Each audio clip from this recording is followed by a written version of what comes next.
This is 7 National News, and in our top story, His Highness Dr. Sheikh Sultan bin Mohammed Al Qasimi, the Supreme Council member and ruler of Sharjah, has inaugurated the 15th edition of Sharjah Heritage Days in the Heart of Shajrah on Tuesday, where the cultural fiesta will run until the 22nd of April.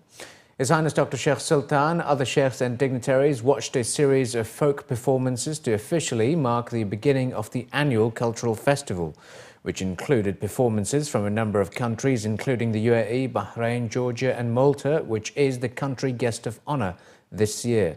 The festival, running under the theme Heritage, Structure and Denotation, aims to support a variety of events showcasing art, culture and heritage of the Emirate, which includes the participation of 31 countries.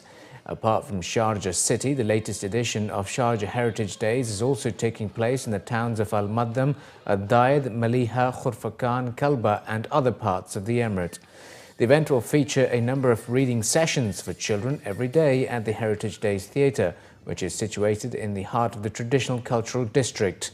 Organisers highlighted that all activities and events will reflect every aspect of Emirati culture and heritage, including traditional food, homes, clothes, decoration, homes and reenactments of village life. The 19-day festival, organised by the Sharjah Institute for Heritage, aims to put the spotlight on the culture, customs, traditions, hospitality, heritage and other beautiful features of the desert in the Emirate of Sharjah and countries around the world. This year we have special additions than last year because in terms of, for example, exhibitions, we have more than 8 exhibitions. One of them is very important because we actually focus on the ship, Al-Baghla. This is a very important ship in our traditional life. It's located in the opposite side of this area, and His Highness the Ruler of Sharjah always start the beginning of any celebration from there. Actually, also, we have some of our programs which is definitely there every year, such as traditional food, traditional products, everything. And also today, this year, we focus on the theme of the festival. It is Al-Turath, Mabna wa Ma'na, means traditional is a place and a meaning. We are very excited, obviously, to be at Sharjah World Heritage Fair. Obviously, the highlight is to be in this amazing city with all these different cultures. Obviously, I think we're invited to be here because Maltese culture and the Arabic culture are quite similar. We also have a very similar language. In fact, Maltese is 60% Semitic. So obviously, being here, I can see that the culture is quite similar. The people, the friendliness, the warmth of the people, and it's great to be in such a city with this energy. A national poll on nuclear energy has shown that 83% of UAE residents are in favour of the UAE peaceful nuclear energy programme. The research shows some of the highest favourability rates for nuclear energy in the world and is now at 83%, an increase of 13% since the last poll was conducted in 2013. Strong levels of awareness and support for the Barakah nuclear energy plant to eventually provide up to 25% of the nation's electricity were also shown, with 92% of residents stating that they believed it to be important for the UAE. The poll was commissioned by the Emirates Nuclear Energy Corporation, ANEC, and conducted by the independent global market research specialist Kantar TNS. The survey is part of ANEC's community outreach program, which involves a range of activities, including public forums, educational initiatives and participation in nationally significant events. More than 750 people were interviewed across the UAE as part of the study in a group of respondents that was reflective of the demographics of the UAE. The UAE's approach to the development of a peaceful nuclear energy program continues to receive strong support from the international community as a benchmark for countries interested in exploring nuclear energy for the first time. Dubai Health Authority on Tuesday announced that it has started implementing a barcode system in all its pharmaceutical transactions in DHA hospitals and health centres. The DHA said in a statement that the new system aims to ensure the safety of patients by reducing the chances of any mistakes when dispensing medication. According to a local report, the authority is implementing the new system in coordination with the biggest international companies that supply medication. Hamid Al-Khattami, Chairman and Director General of the DHA, said the move is part of a notable transformation in its systems and services. He said the barcode system provides comprehensive and intelligent solutions in the management of pharmaceuticals and drug dispensations using the world's most widely used barcode system, GS1 standards. Dr. Ali Al-Sayed, Director of Pharmaceutical Services Department at DHA, said the system is the first step in a larger project that aims to ensure the supply chain and the safety of drugs supplied to the authority and to avoid any counterfeiting and cheating with drugs. In support of World Health Day theme Depression, Let's Talk, industry insiders are calling for parents to be aware of the signs and symptoms of depression in children. According to the World Health Organization, depression is the leading cause of disability worldwide, affecting over 300 million people. This World Health Day, clinical psychologists Dr. Eve McAllister and Dr. Daniel Stark from Great Ormond Street Hospital for Children are urging parents to be aware of the signs and symptoms of depression and other common mental health difficulties in children. Whilst depression is rarer in younger children, it typically becomes more evident in young people as they move towards adolescence. Depression is a common mental health condition that negatively affects how people feel, the way they think and how they act. It usually involves a child feeling sad or becoming significantly more irritable and finding it more difficult to get pleasure out of activities. It may include negative thoughts and also include physical symptoms such as fatigue, weight loss or gain, sleeping difficulties and finding it difficult to concentrate. Transitions or changes in a child's life may trigger the onset of a mental health difficulty such as depression or anxiety.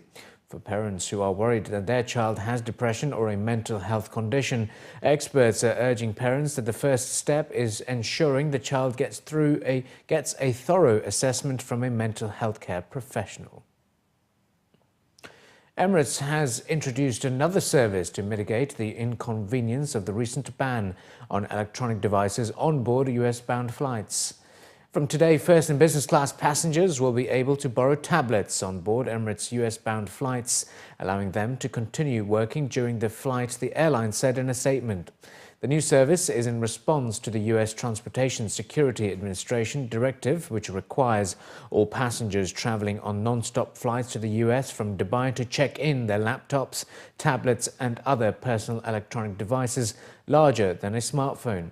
As part of this latest service, Emirates Premium customers will have Microsoft Surface tablets equipped with Microsoft Office 2016 available for loan on board.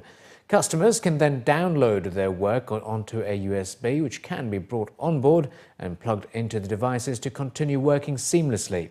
The service is free and will be available on all non-stop flights from Dubai to Emirates US destinations.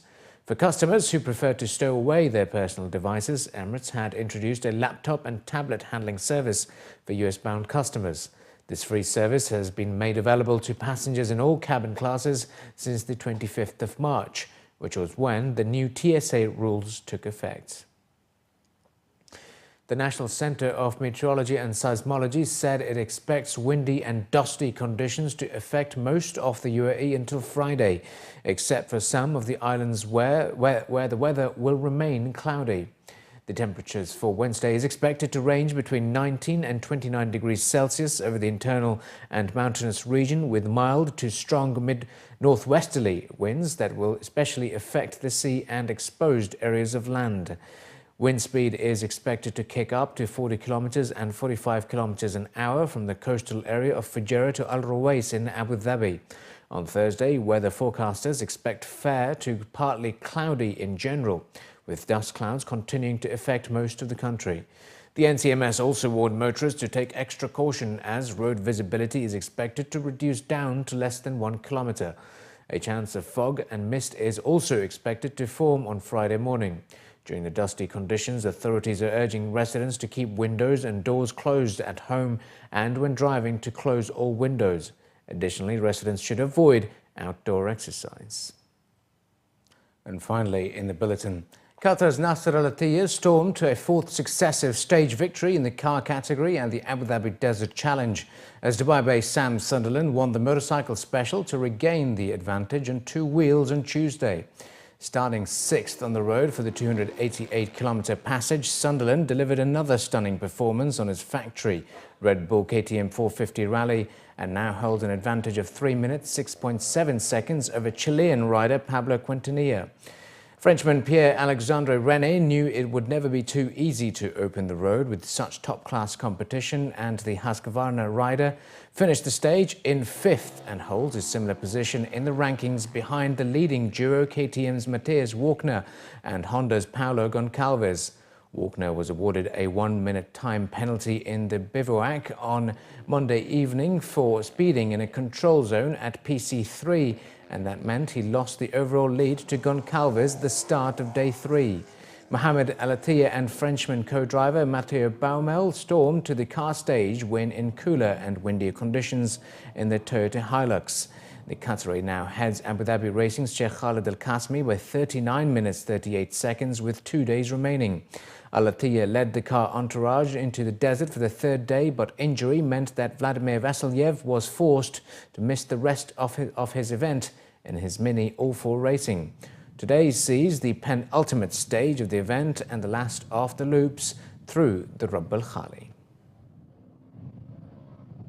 It was a tough day today. We got stuck in the beginning, but I had to reverse, and thanks to God it didn't take a long time, and it's very so struggling with the big view towards the Saudi border. Just very difficult the big view. Yeah, it's normal in the sandy stages, you know, everyone ends up grouping together. Just because the guy that's in front's got a much harder job and we can follow the line, and then when the other people arrive, you group together. So it's like that. It's quite strategic because you just swap times each day. Especially here, this can happen more or less every day, because it's always we are on the horse piste, open way on the middle of the dune. So normally the guys start in front are slower, and the others can catch us. And it's like this. Day after change, the winners of the day before start in front, and the others have time to try to get time back. And let's see. Today I start in second overall. All the others catch me time, and tomorrow I will try catch them again. Let's see.